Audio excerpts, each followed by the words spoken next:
사사기를 읽어보셨습니까? 사사기를 읽으면 어떻습니까? 그 내용의 대부분 당혹스러워합니다. 과연 이런 내용이 성경에 들어있다니 그 자체가 불편한 것들이 많습니다.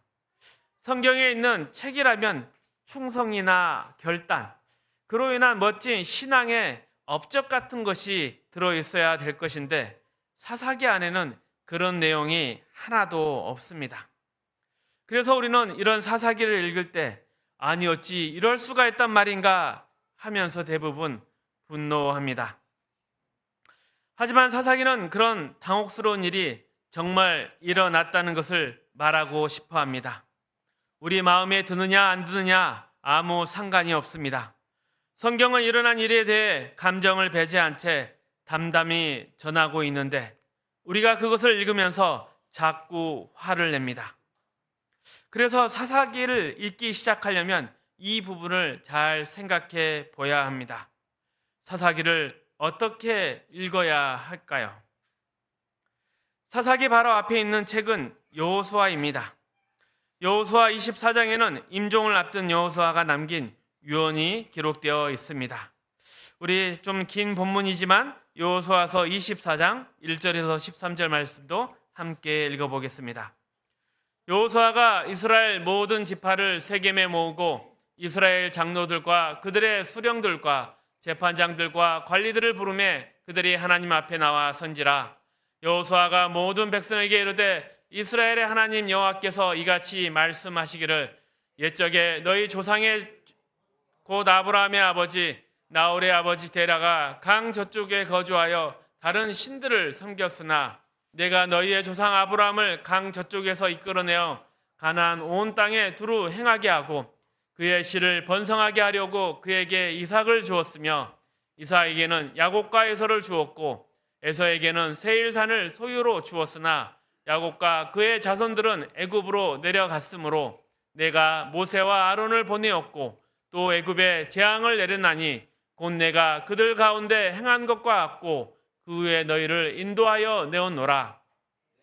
너희의 조상들을 애굽에서 인도하여 내어 바다에 이르게 한즉 애굽 사람들이 병거와 마병을 거느리고 너희 조상들을 홍해까지 쫓아오므로 너희 조상들이나 여호와께 부르짖기로 내가 너희와 애굽 사람들 사이에 흑암을 두고 바다를 이끌어 그들을 덮었나니 내가 애굽에서 행한 일을 너희의 눈이 보았으며 또 너희가 많은 날을 광야에서 거주하였느니라.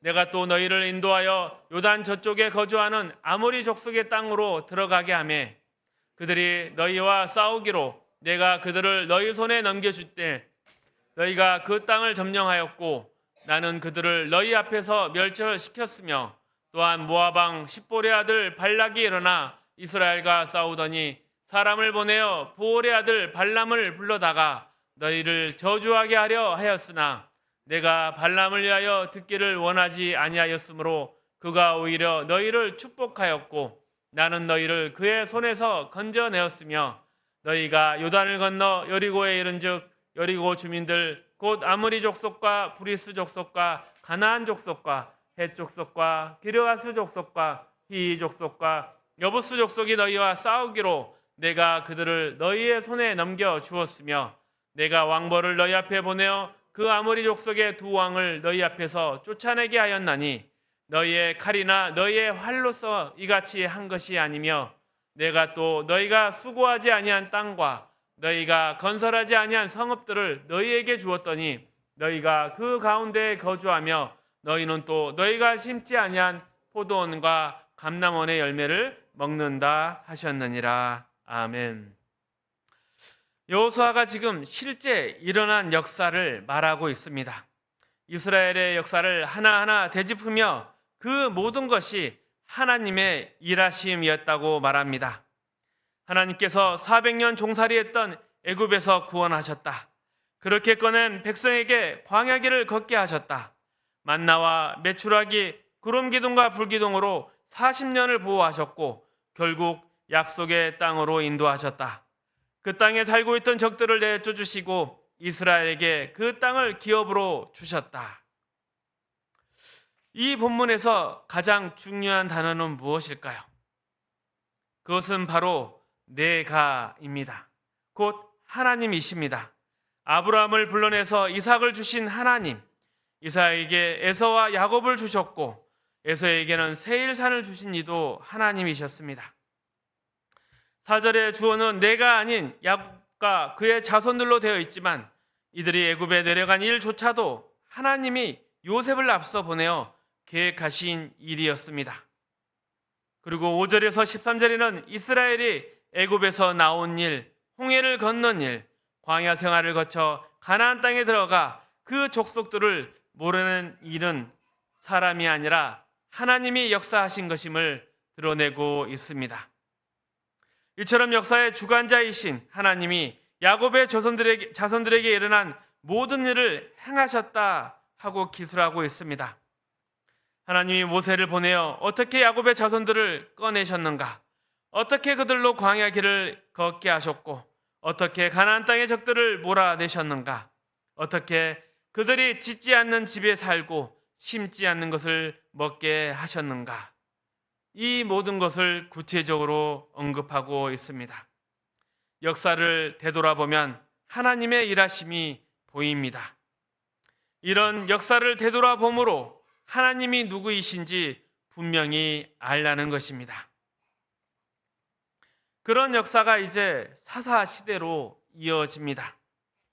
사사기는 무엇을 말하게 될까요?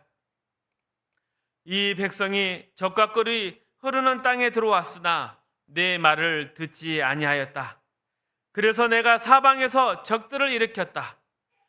그리고 이 일로 나 하나님과 한 약속이 무엇인지 그들이 다시 확인하게 하였다. 그들의 인생이 어디로 가고 있는지 그리고 그것이 얼마나 잘못된 길인지 계속 보여주기 위해서 나는 이 백성과 씨름하였다. 이것이 사사기가 담고 있는 내용입니다. 역사를 이끄시는 하나님이 지금껏 이스라엘을 그렇게 인도해서 오셨듯이 사사시대에 이스라엘의 불순종에도 불구하고 역사를 주관하는 일을 중단하시지 않겠다 하는 것이 바로 사사기의 내용인 것입니다. 이런 사사기의 내용을 읽으며 우리는 분노합니다. 이런 분노의 밑바닥에는 종교성에 기반한 비난이 깔려 있습니다. 이런 비난은 사춘기의 특징에서 비슷한 예를 찾아볼 수 있습니다. 사춘기는 자아에 대해 눈을 뜨는 시기입니다. 우선 자신이 타인과 어떻게 다른가를 발견합니다. 그렇게 자신과 타인을 구별하다 보면 인간의 가치는 무엇인가 하는 질문에 닿게 됩니다. 이처럼 사춘기는 자기의 의식, 자기의 가치에 대해서 처음 눈을 뜨는 시기입니다. 이 시기에는 진심과 순수함만 가지고 있으면 모든 것이 잘 될 거라 착각합니다. 사춘기적 환상이라 하겠습니다. 그런데 이 사춘기적 환상은 곧 환멸로 이루어집니다. 현실이 내 마음 같지 않다는 것을 확인하는 데서 오는 환멸입니다. 예수를 잘 믿는 부모님이 교회만 가면 방긋방긋 웃으며 봉사하시는 분들인데 이웃과 싸울 때는 완전히 딴 사람으로 돌변하는 것을 봅니다. 잠들기 전에 자녀를 위해 기도하며 축복할 때는 온갖 은혜를 말하다가도 이웃과 싸울 때면 온갖 저주를 퍼붓는 것을 봅니다. 이 상반된 모습에 환멸을 느끼게 되는 것입니다. 우리가 열심히 신앙생활 할 때가 언제입니까? 그것은 뭘 잘 모를 때입니다. 이제 막 커야 할 때는 하나님이 풍성하게 응답하십니다. 먹는 족족 살이 되게 하시고 책을 보는 족족 지식으로 남습니다.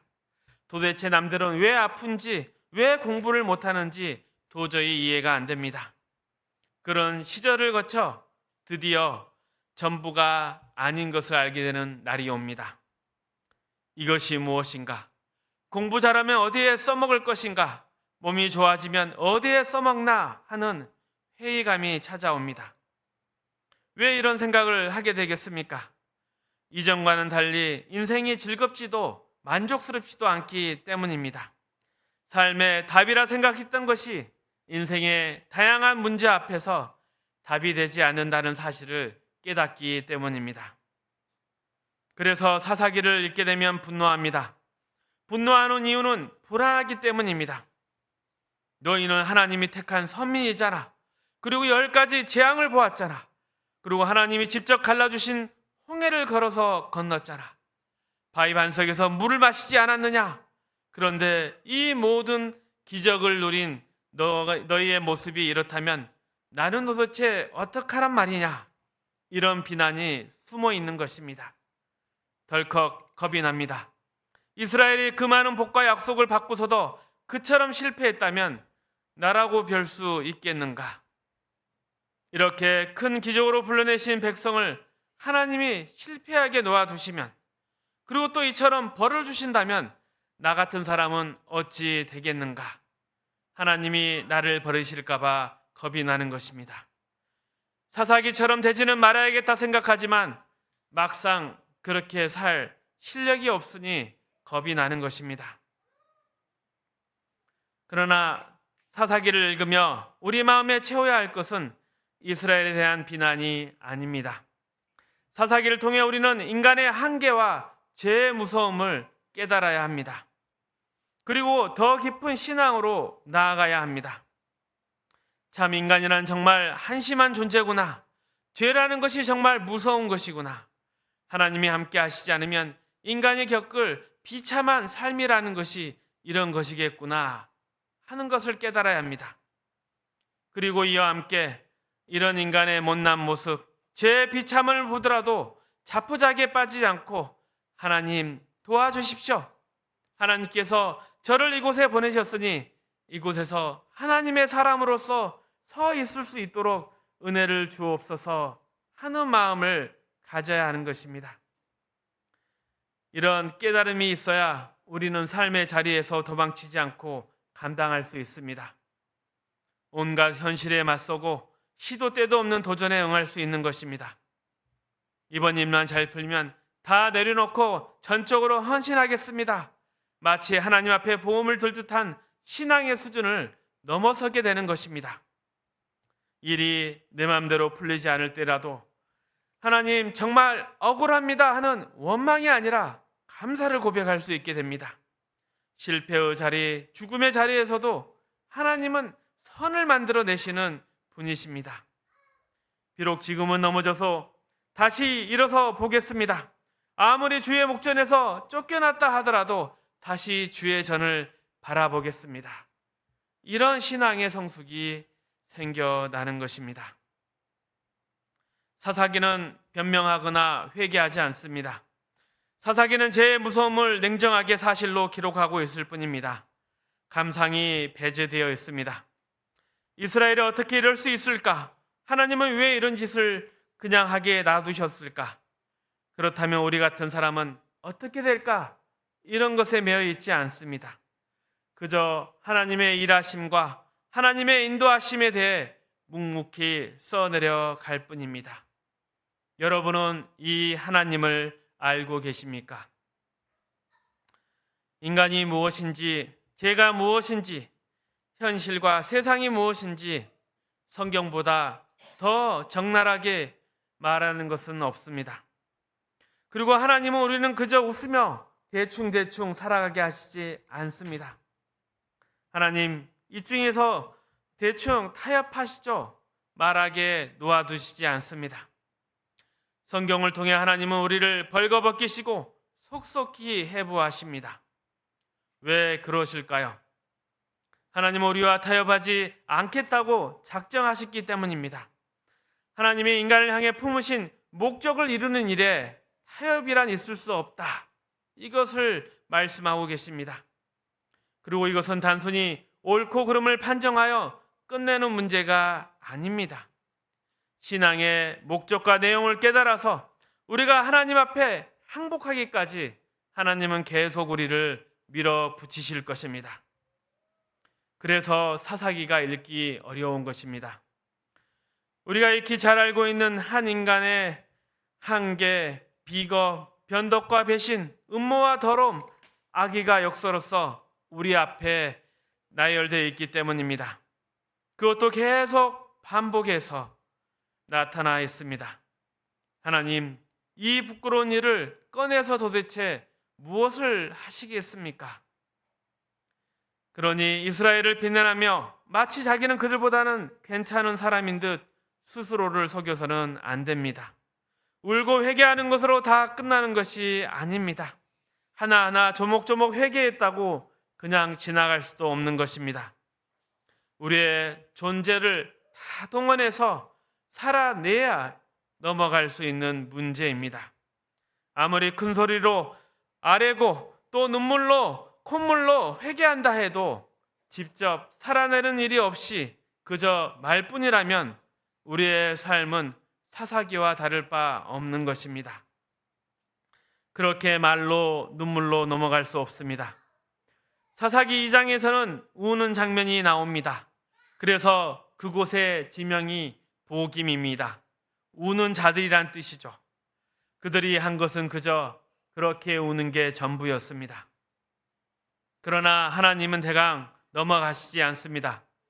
그러니 하나님을 속이려고서 해서도 안 되며 또한 속일 수도 없는 것입니다. 인생을 거짓과 외식 속에서 살려고 하지 말아야 하는 것입니다.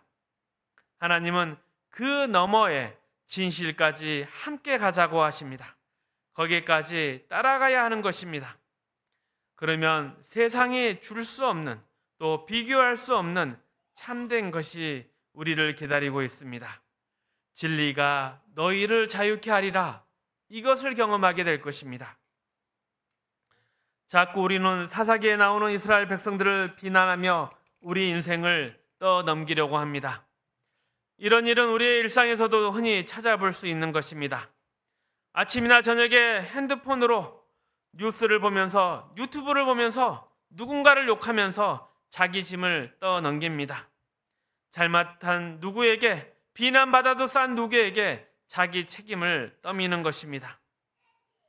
이런 우리에게 다른 사람을 비난하지 말고 내 자신의 인생을 살아가라고 말씀하십니다. 예수를 믿는다면 또한 세상이 만들 수 없는 참된 진리를 알고 있다면 그대로 살아내라고 말씀하십니다. 다른 사람의 잘못으로 내가 억울할 수 있다. 그럴 땐 세상의 방법과 내용 때문에 내가 불편할 수 있다. 하지만 세상이 추구하는 안락함이 헛되다는 것을 내가 알고 있지 않느냐. 그러니 이 현실의 도전에 부딪혀 볼 수 있지 않겠냐. 내 하루를 진지하게 살아낼 수 있지는 않겠냐. 이렇게 하나님이 우리에게 물어보십니다. 이 물음을 붙들고 싸우는 영적 전쟁터가 우리의 현실이고 우리의 오늘입니다. 믿는 자로 사는 길에 한 가지 방법만 있는 것이 아닙니다.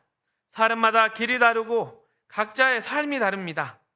믿는 가정에서 자라나 성경을 유창하게 암송하고 찬양도 곧잘 부르고 중고등부 회장을 하면서 교회 업보로 자라는 것이 믿는 자의 유일한 방법은 아닙니다.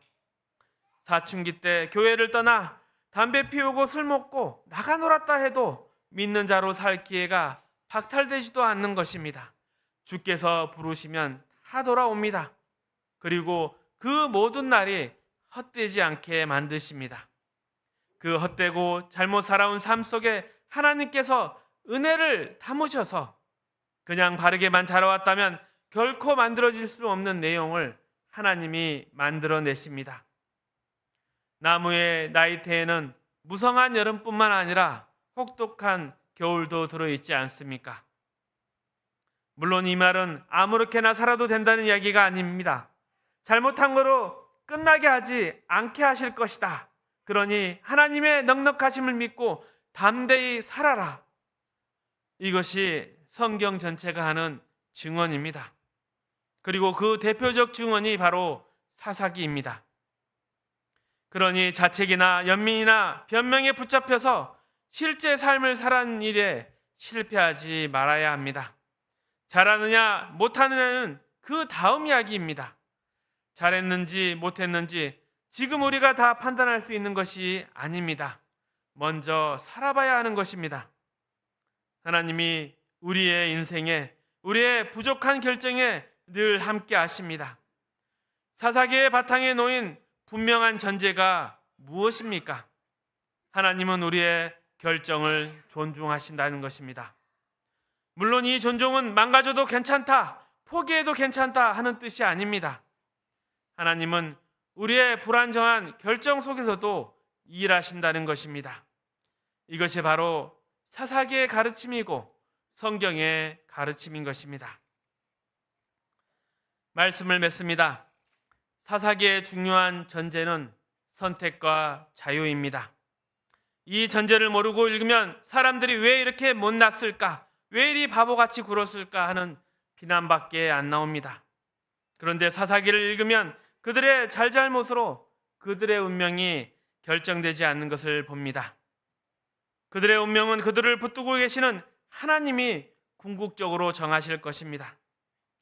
그들에게 준 자유가 잘못 사용됐으나 하나님이 그것으로 손해보게 하지 않으십니다. 순종으로 얻을 수 있는 결과에 못지않게 기가 막힌 열매를 맺게 하실 것입니다. 그것이 이스라엘의 역사였습니다. 그리고 여전히 신약 시대에도 이어지는 하나님의 일하시는 방식입니다.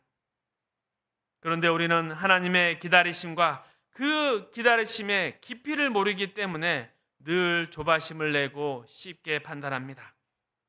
여러분이 왜 그토록 남을 쉽게 정죄하겠습니까? 불안해서 그렇습니다. 안심하고 싶어서 그렇습니다. 타인의 잘못을 지적하면 마치 내가 옳은 사람 같은 생각이 들기 때문입니다. 그렇게 해서는 안 되는 것입니다. 이제는 상대방을 지적하는 일에 매달리지 않고 자기 스스로를 돌아봐야 하는 것입니다. 지금 내가 어디에 서 있는지, 성경 말씀 속 어느 부분에 어떤 내용에 인도되고 있는지 깨어 있어야 하는 것입니다.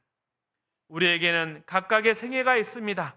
다른 사람이 대신할 수 없는 인생을 사는 것이 그에 맞는 사는 것이기 때문에 그에 맞는 긴장, 깨어 있음, 기도가 필요한 것입니다. 그렇게 우리의 삶이 하나님 앞에 하루하루 쌓아 나가는 것입니다. 또한 사사기는 역사서입니다. 실제 일어난 일의 기록입니다. 아브라함을 부르신 사건에는 무엇이 담겨 있을까? 출애굽 사건에는 무엇이 담겨 있을까? 그 속에서 우리는 하나님의 구원의 능력, 창조의 목적을 완성하시려는 그 하나님의 의지, 또 은혜로 부르시는 하나님의 능력을 보게 됩니다. 왜 이런 값진 것들을 사사기에서는 실패와 비극, 눈물 안에 담아내셨을까? 우리를 어디까지 부르시는 것일까? 그 속에서 얻어지는 것은 우리가 잘했을 때와 무엇이 다른 것일까? 어찌하여 이런 것이 필요하단 말인가? 이런 질문을 가질 수 있지만 우리는 그 전부를 다 알지는 못합니다. 그러나 하나님이 이제 우리로 구원의 삶을 살게 하시며 그 의미를 확인시키려고 하신다는 사실은 잘 알고 있습니다. 내가 너희를 구원했으니 이제부터는 내가 알 바 아니다. 십자가로 너를 구원했으니 이제부터는 너 책임이다. 이렇게 하시지 않습니다. 하나님은 여전히 일하고 계십니다. 구원받은 그의 백성과 함께하고 계십니다. 예수님과의 연합은 이미 일어난 성취이며 또 현재 누리고 있는 것이며 장차 완성될 실제인 것입니다. 우리가 어떤 삶의 형편과 상황에 있을지라도 우리를 홀로 두신 적이 없다는 것이 기독교가 말하는 구원입니다. 그러니 자기의 인생을 살아야 하는 것입니다. 하나님이 펼쳐가시는 삶 속에 들어가 봐야 하는 것입니다. 해설자가 되지 말고 경기를 뛰는 선수가 되어야 합니다. 한 인생에게 허락하신 구체적인 기적과 경이로움을 우리의 인생에서 경험해야 하는 것입니다. 이럴 때 믿는 자의 자랑과 성숙이 가지는 영광, 그 명예를 우리는 얻게 될 것입니다. 하나님의 손길이 여러분의 인생 속에서 빚어내는 인간다움의 그 영광을 세상이 발견하기까지 여러분은 굳건히 그 자리를 지켜야 하는 것입니다. 이러한 삶을 살아가시는 하나님의 멋진 자녀가 되시는 그러한 축복이 저와 여러분에게 있으시기를 주님의 이름으로 축복합니다.